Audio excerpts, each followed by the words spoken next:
Hello and welcome to the Paul Green Comedy PaulCast. It is August 14th, 2024. This is episode 255. Stand-up comedian, actor, and improviser, Paul Green. Coming to you as I share my journey as a performer in this crazy industry, in this wild world. So, let's see. There is quite a bit to catch up on. Where do we begin? Well, let's start with yesterday. So, some good things happen and some bad things happen. Let's start with, it's not really a bad thing. So, yesterday afternoon, I helped my brother. He and I have been trying to get the air conditioning unit on my mom's car working again, because if you know what Arizona is like in the summer, not having AC in your car is pretty much giving you a idea of what living in hell must be like. We have been having triple-digit summers and like record-setting heat days. So me and my broski have been trying to get my mom's AC unit back to operating condition. He had brought it to some AC guys a couple months ago, and they were like, everything is fine except your evap core, so we need to get that replaced. So me and my brother, by the way, the evap core is behind the dashboard, so it is a pain in the arse to get to. So, last week, we pulled out the evap core. Turned out the one that we had bought initially was the wrong one, so then we had to go to O'Reilly's and get the right one. And then, unfortunately, when we pulled it out, we had snapped this little sensor that it was like two little wires, and we'd snapped it in a way that we couldn't splice the wires back together. So then we had to go do searching to try to find this little sensor. My brother finally found it online. It came in a few days ago, so that we're now we have to go get the sensor back installed in the evap core. So we did all of that, and then we had to go get the system charged because the system was just completely drained of Freon. We couldn't just go buy one of those little aftermarket things that you just plug up to the high pressure, whatever, or the low, I don't remember. So we brought it to a shop and spent a bunch of money to get the system recharged. And then the people were like, oh, guess what? You have all of these leaks around your compressor, which the AC guys evidently had told us a couple months ago that there were no leaks. So we get the system charged. I guess the AC actually started working, which was nice. But now we have to decide what we're going to do about these leaks, and that is, it just is what it is. So spent the whole afternoon and evening sweating in the garage, but after that, I went to a rehearsal, and it was the first rehearsal for me for this new, I'm saying it's new to me. The sketch comedy troupe, there's this sketch comedy troupe that has been around for actually quite a while, and I had auditioned for them. I had a call back on Saturday, and they cast me. Yay! And so we had our first rehearsal last night, and it was really fun. The sketches are really fun. They're well written. And last night was sort of a, not like another audition, but it was like, hey, let's read through these sketches and see what actors we want to put into what roles. And so it was fun. I had a chance to read through some of the sketches again, try some different character approaches, and overall, I'm really looking forward to it. I wasn't quite sure at first. It's a pretty big time commitment, and I've got a lot of stuff going on, but I haven't really done any scripted acting in quite a while. I'm trying to actually think of the last time, especially on stage. Now, I've done some scripted like commercial stuff, and probably the last scripted thing I did would have been early 2023. I got cast in this YouTube channel called Sketched Out. And that was actually a lot of fun, but it's been well over a year. So, and in terms of live sketched work, I'm trying to think of the last time I actually did a sketched on stage thing. That's been years. It might have been when I did Shakespeare back in LA. Has it been that long? Man, it could be that long. I'm trying to think of. Yeah, it might have been Shakespeare. I think I did Shakespeare in maybe 2016 or 2017. So it has been a minute since I have been in a scripted live show. So that'll be a lot of fun. The troupe, they're really cool. They take it very serious. They've got good writers, good directors, and it'll be fun. It'll be fun to be a part of that. And so more on that as we move forward. So it'll be fun to be getting my acting chops, my actual scripted acting chops back in the game. I've been focusing solely on improvisation and stand-up, and the random commercial acting gig that I've gotten here or there. The last commercial I booked, though, I literally had no lines. I just had to look at a television. In the commercial, I was looking at a TV. But anyway, so that was really, really fun. Beyond that, if this is your first time listening, so I do stand-up comedy, and recently I partnered up with another stand-up comedian, the incredibly funny Josh Noby, and he and I have created a two-person comedy show known as the Midlife Crisis Comedy Show. And we have started to tour that show, take it on the road, and we were in Tucson over the weekend. But a really cool thing has happened. So we have turned our focus to self-producing and booking our own venues and our own shows. And we just booked our first venue in Safford, Arizona. Who would have thought it? Good old Safford. So we are going to be at Safford on September 27th, and we are pinning down all of those details, but it's a go. And we are currently investigating other theaters and other opportunities to book our show, bring it on the road, make it happen.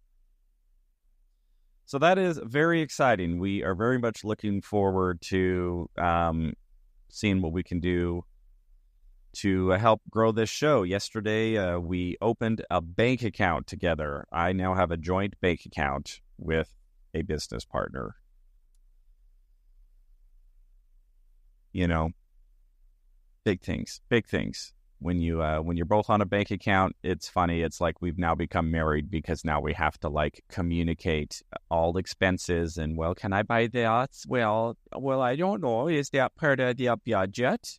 Well, I don't know, honey. Okay, maybe we should discuss. It's like Harry and Lloyd when they're on the road trip. We're supposed to discuss all expenses, Lloyd. I sold some stuff. What did you sell? A few baseball cards. Petey, you sold my dead bird? His head fell off. Harry, I took care of it. Sorry. Yeah, no, how can you not reminisce about Dumb and Dumber and just laugh? So anyway...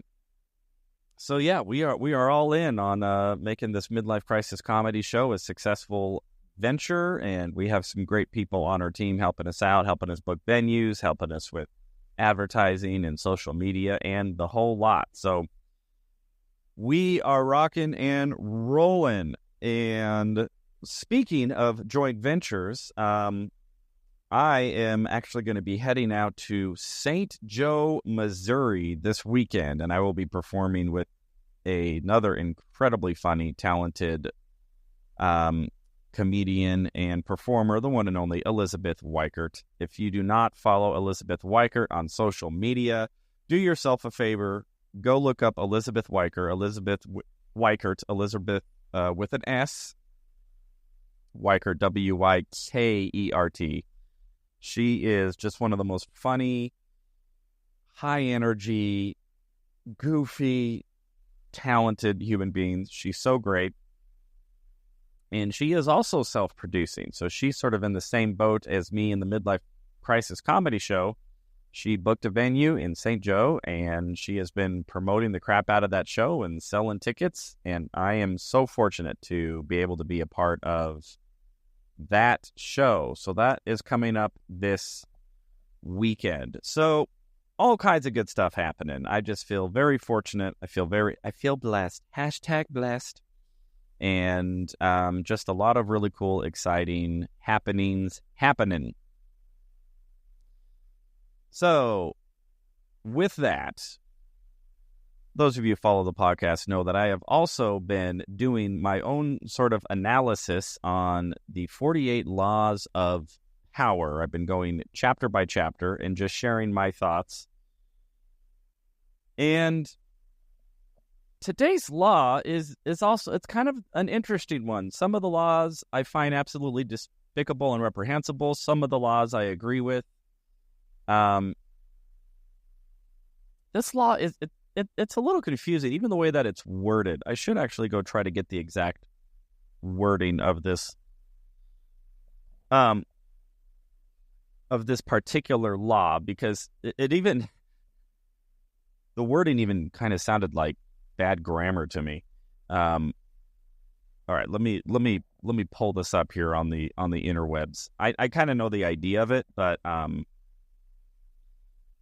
I just thought the wording was interesting. All right, let me Google the 48 Laws of Power chapter summary. See if I can just find this real quick. All right, so okay, so the law is disdain things you cannot have. Ignoring them is the best revenge. I don't know, that wording just sounds weird to me. Disdain things. I don't know. All of you smart English people out there, does that sound like proper English? Like, I thought of disdain as something that you have, like, I have such a disdain for this, but disdain things, that feels like a verb, or maybe is that an adverb? Because you're disdaining something, which means it's a verb. I don't know. It just sounded weird. Grammatical conundrum aside, this is an interesting law. This is a law that I'm going to say, I don't like revenge. It says ignoring them is the best revenge.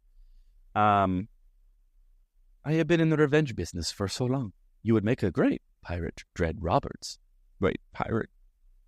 The Dread Pirate Roberts. Speaking of bad grammar. A little Princess Bride reference there.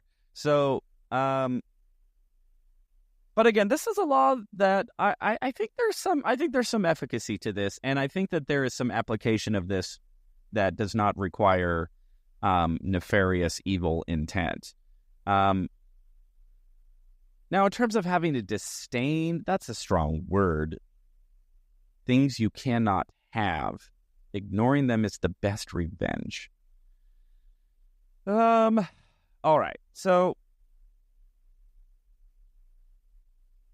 here's how I sort of interpret this law, perhaps in a manner that is maybe more effective, at least in my estimation.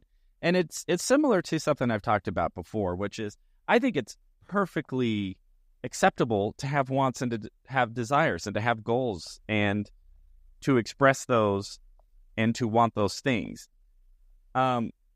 where I think perhaps a problem can arise is if those wants and desires turn into needs. And I had talked about this previously, about the difference of really wanting something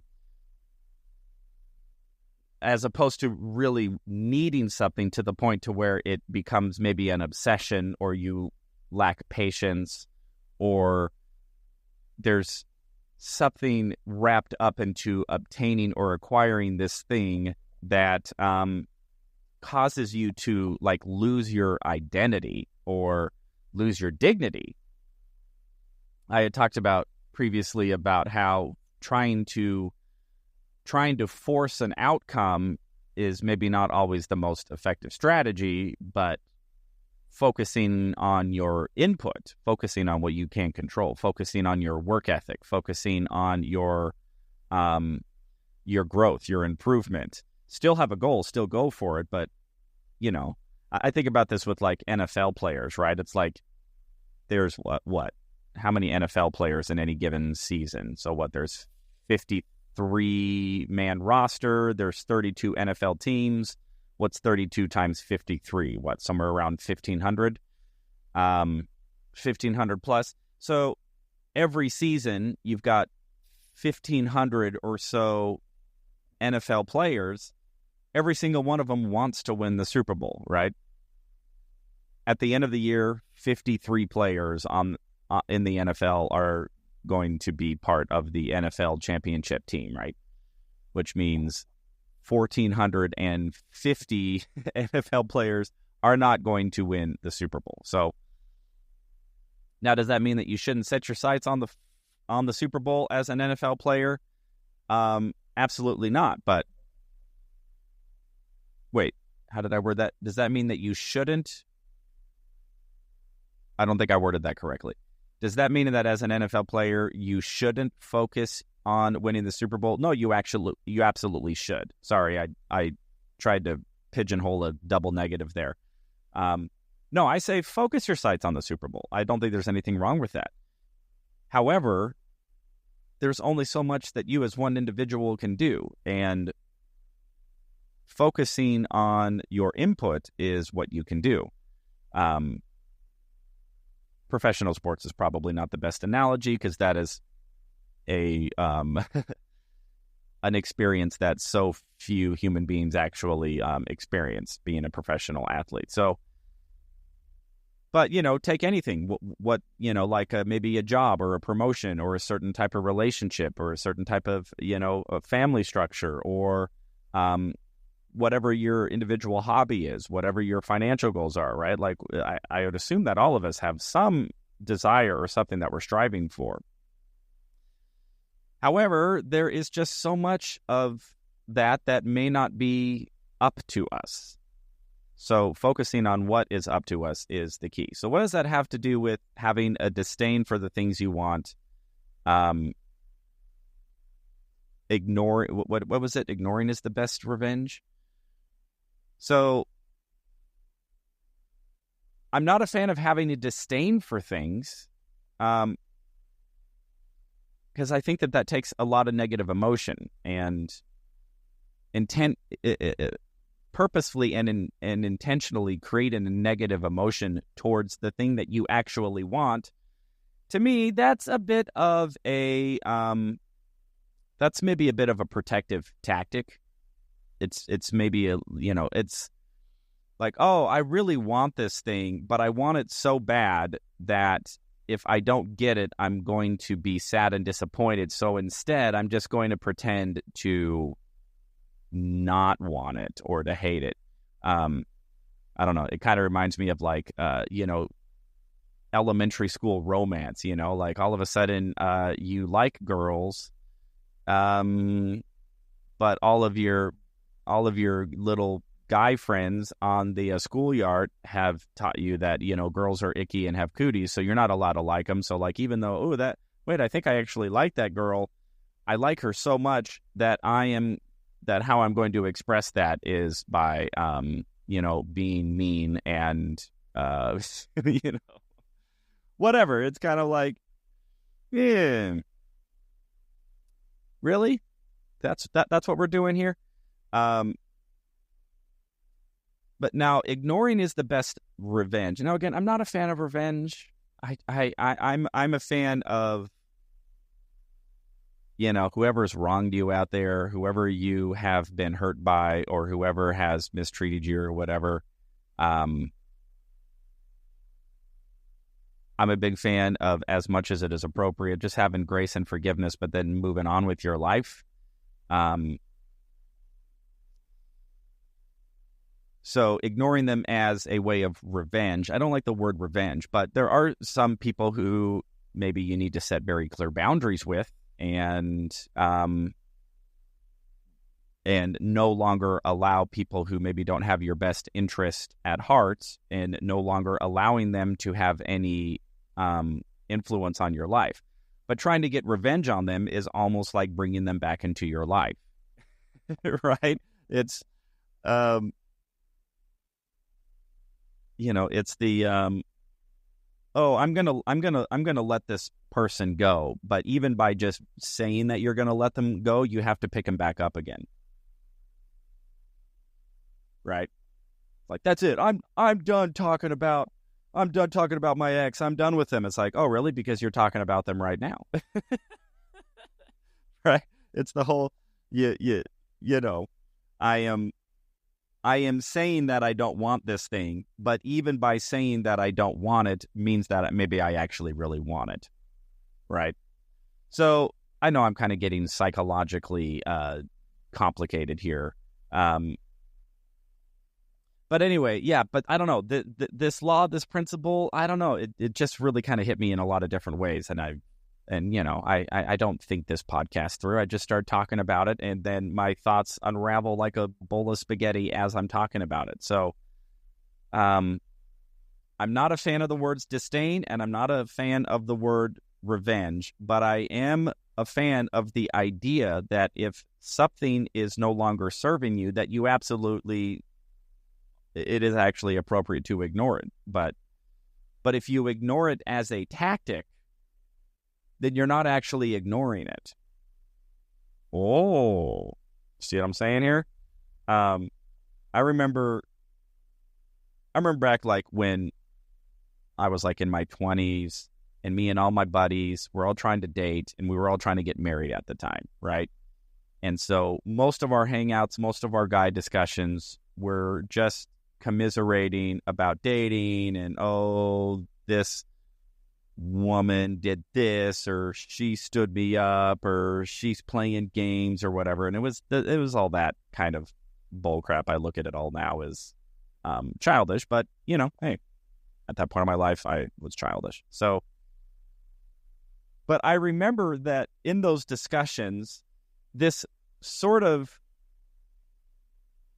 strategy would come up, which was this whole idea of like, oh, well, if I'm really interested in a woman, but she's not reciprocating to the point, then what I'm going to do strategically is do the whole play hard to get thing, which is like, I'm going to ignore her. I'm going to become aloof. I'm going to stop reaching out. I'm going to whatever, and I'm going to make her come to me, like that sort of thing.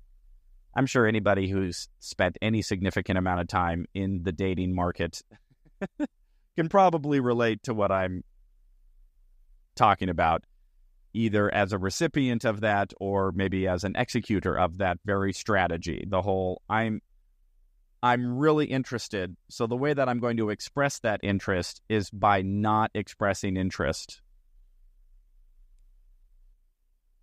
And right off the bat, I mean, to me, it's just so blatantly obvious, the flaw of that whole idea, because it's strategic, and you're trying to implement this strategy of not being interested to gain somebody's interest. And let me just tell you something. As a man who has spent a significant amount of my life single and have tried sometimes out of desperation or out of discouragement to employ such strategies, it just doesn't work. It just doesn't work, because it's flawed from the very premise, because it is inconsistent with reality. The reality is, if you are interested, you pretending not to be interested is actually creating the exact opposite effect. Because because here's the idea, right? The idea is, oh, I'm going to remove interest, and that's somehow going to trigger this other person's desire or need to reach out to me instead, or whatever. I don't know. It's all sick and twisted. And I probably shouldn't even use a dating analogy, because, dating is just its own little world. But to me, if you're interested, you're far better off just as confidently and authentically as you can express your interest. The caveat, though, is that is when you need to detach from the outcome, because you cannot control the interest of another person. And that, to me, is why this law has a pretty significant fundamental flaw in it. Because, again, if I'm ignoring somebody to get revenge, they may not receive that revenge. All you're really doing is investing more effort. If you're intentionally ignoring somebody in the hopes to get some revenge on them, well, guess what? The only person who is putting effort and energy into that strategy is you. So, I don't know. I feel like I'm kind of talking in circles here. I just don't really, I don't subscribe to living life that way. I subscribe to living life as authentically as you can. If something bothers you, then express that it bothers you. Now, what you have to detach from is the outcome, right? Or if you like somebody, let them know you like them and pursue them. And if they aren't interested, then there's your answer. Go, oh, they aren't interested. Well, I gave it my best shot, but they aren't interested. That's the information that I need. I'm going to go pursue something else. Not as some sort of manipulative strategy to be like, oh, well, once that other person sees that I'm moving on, then they're really gonna come running. Like, well, okay, good luck. I don't know. And by the way, this is totally me saying, do as I say, not as I do, because I've tried to live life that way many times in my life, and I've tried to be strategic, and I've tried to, like, all these little sort of subtle manipulation tactics to try to get what I want and whatever. And not only does it make me not feel like a good human, or unauthentic, it's like I'm not proud of myself, right?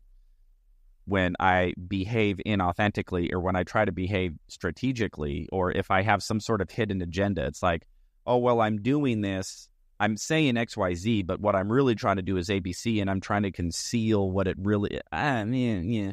First of all, I'm way too transparent. I can't even pull it off. I mean, you have to be like a super spy to be able to be that deceitful with what your true intentions really are. So, I don't know. Just not a fan. I'm not a fan of that. I'm a bigger fan of show up, be authentic. If you want something, state that you want it. If you have an interest in something, then go for it.